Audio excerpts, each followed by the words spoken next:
out here in Syracuse on what's turned out to be a very nice day. A little break from the heat today on Thursday finally. Todd Root is the guy who's sitting right in front of you right now. They just did some work for me here. First of all, thank you for that. Big, busy streak coming up. SummerFAST, is coming up here very soon. So sounds like we're doing pretty well. Let me see. We got a couple seconds at Brewerton. You had a new car this past weekend. Where do you want to start? I guess let's start with the new car. This was the one we had to replace from Selinsgrove, was it? Yeah, there was a few more things that we just didn't like on that car, safety-wise and stuff that we thought that we needed to move in a different direction with a new car to stay competitive. Mm-hmm. So that really wasn't in the plans or the budget. Yeah. So here we are. Obviously, Bicknell takes care of you when you have stuff happen like this. You know, Randy and Bob and all the guys at Bicknell, they do a great job. And that was like a day turnaround. Talked to them on a Sunday, really? And we were able to pick the car up on a Tuesday. So. Nice. Of course, a lot of the bolt-on stuff was probably bad too, right?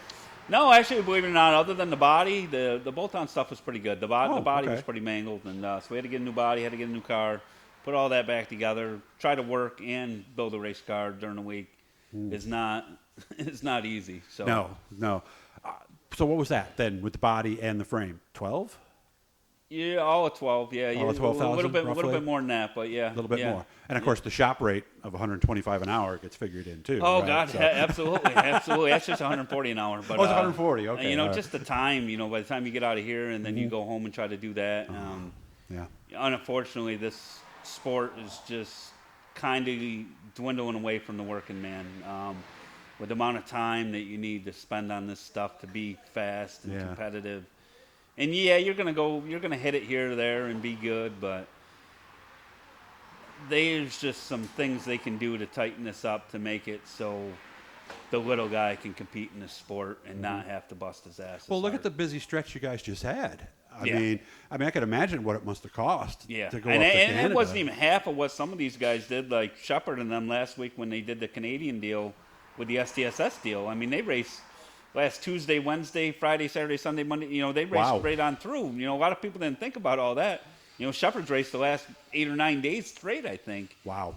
But a guy like him, as good as he is, and that's what he does for a living, is a little different than a guy like me who works 40 hours a week. Yeah, has to come tries in here. to do that as a hobby after hours. Like, it's just, them guys make that stuff easy because that's what they do. Yeah. Yeah, and you're here in JP's Custom and Cycle. What time do you get here? 7? 7:30. 7:30. Yeah. All right, and then we're here till 5, 6 o'clock, depending on the night. And and then you go home, you get some dinner, and you try to work on the car for a few hours, depending on. And you want to see your family. Yeah.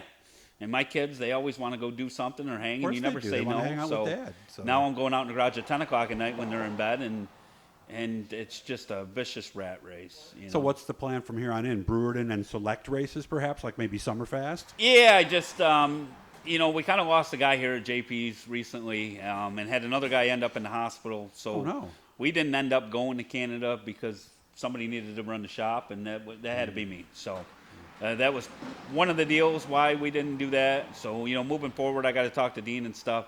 Moving forward, probably just gonna Friday nights, SummerFAST, local stuff. Okay. We are kind of dwindling down here in the stretch. Yeah, it's August tomorrow. I think there's 5 or 6 weeks left at Brewerton, and I don't feel like there's a ton of series races left. So no, they did kind of bunch them all up like that, didn't they? So it's just hard when you do midweek races. 3 midweek races. It's just too much. So.